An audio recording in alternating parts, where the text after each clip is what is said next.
Hello दोस्तों, कैसे हैं आप सब। दोस्तों आज हम अपने चैनल पर पहली दफ़ा जुजुत्सु काइसेन सीज़न 2 को एक्सप्लेन करने वाले हैं।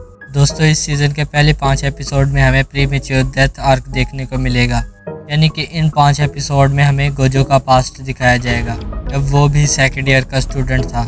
दोस्तों आज हम जुजुत्सु काइसेन सीज़न 2 के एपिसोड 1 को जानेंगे, जिसका नाम है हिडन इन्वेंट्री।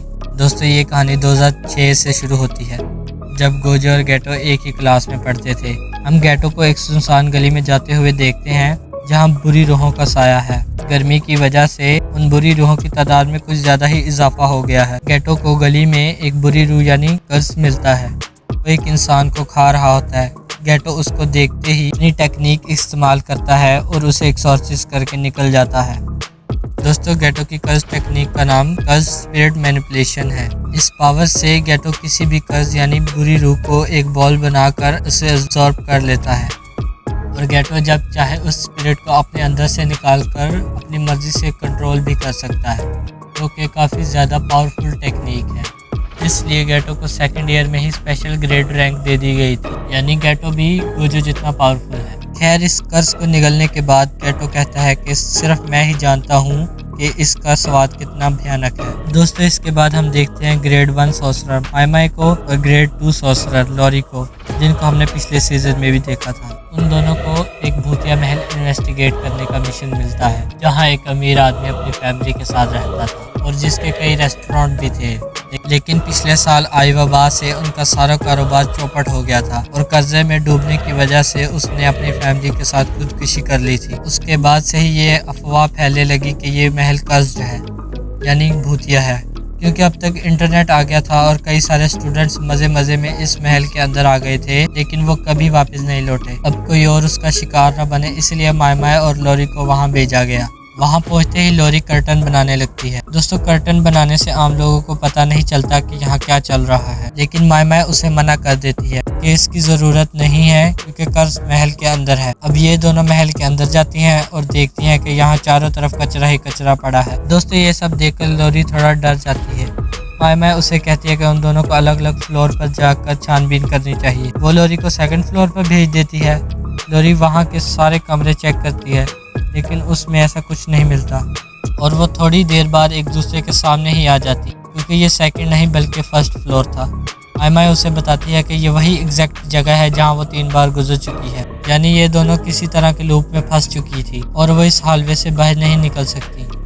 लॉरी पूछती है कि क्या ये कोई एनॉर्डमैन है, जिसके जवाब में माई बताती है कि एनॉर्डमैन में आसपास की जगह भी बदल जाती है, यानी कि ये सिर्फ एक बैरियर है जो कि अंदर आने वाले लोगों को फंसा लेता है।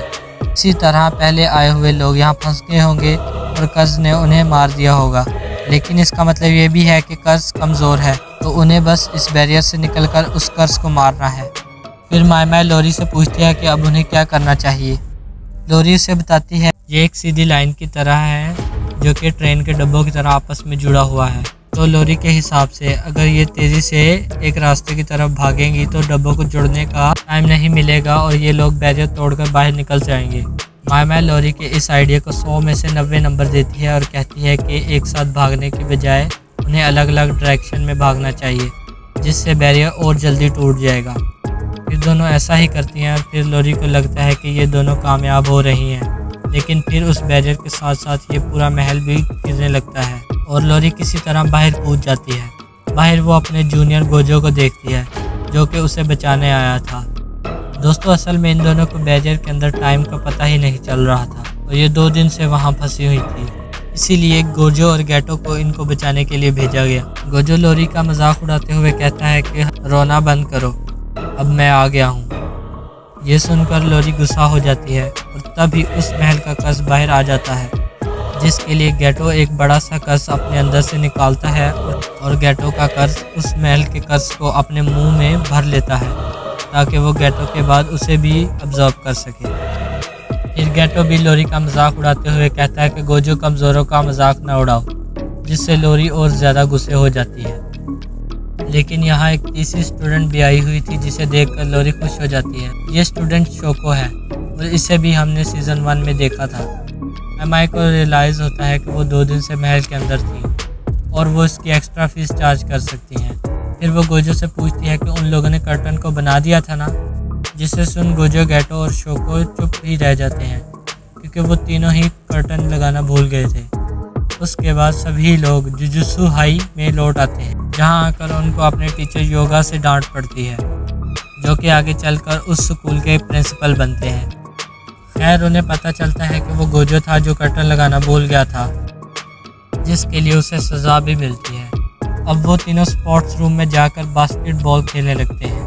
गोजो पूछता है कि हमें कर्टन लगाने की ज़रूरत ही क्या है, क्योंकि आम लोग ना ही कर्स को देख सकते हैं और ना ही टेक्निक को देख सकते हैं। गोजो ये भी कहता है कि कमज़ोर लोगों को बचाना काफ़ी थका देने वाला काम है, जिस पर गैटो बोलता है कि जुजुत्सु सोर्सरर का काम ही आम लोगों की मदद करना है।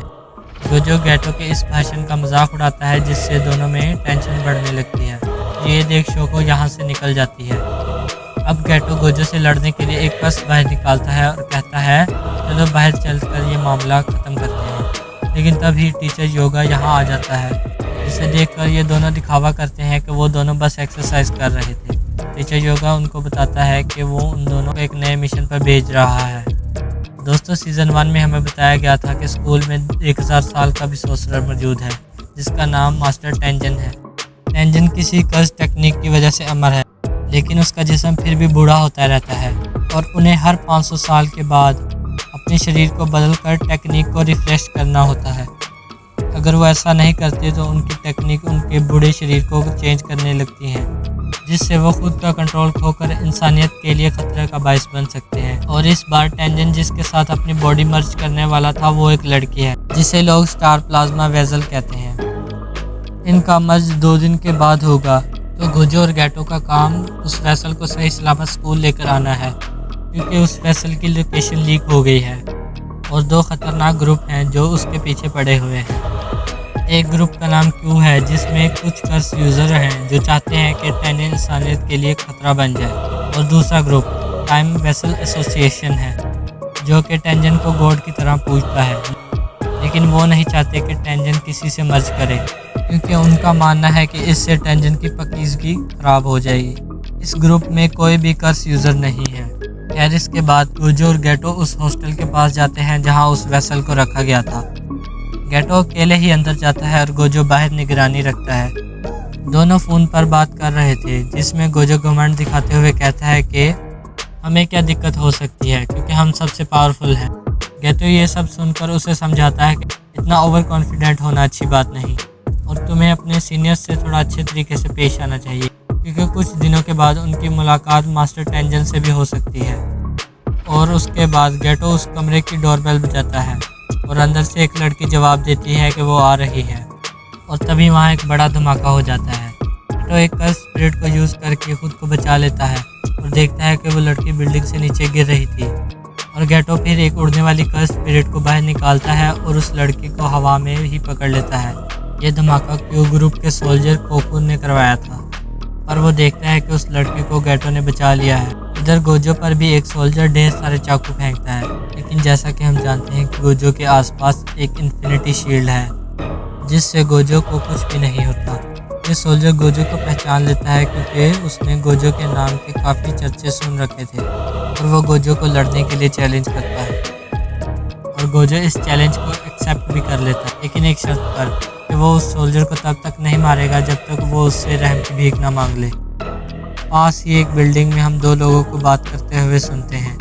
उनमें से एक, जिसका नाम कोंग है, बताता है कि उनके ग्रुप टाइम वेसल एसोसिएशन में कोई भी कर्स यूज़र नहीं है तो जुजुत्सु सोर्सरर से लड़ सके, लेकिन उनके ग्रुप के पास पैसा बहुत सारा है, इसलिए उन्होंने एक कॉन्ट्रैक्ट किलर को हायर किया था उस लड़की को मारने के लिए। कोंग उस किलर को जेनिन के नाम से बुलाता है। ये किलर कहता है कि अब उसका नाम जेनिन नहीं है बल्कि फुशिगिरो है, और वो उनका ये काम ज़रूर कर देगा। और ये एपिसोड यहीं पर ख़त्म हो जाता है। दोस्तों, कमेंट में लाजमी बताएं कि आपको सीज़न 2 का एपिसोड 1 कैसा लगा।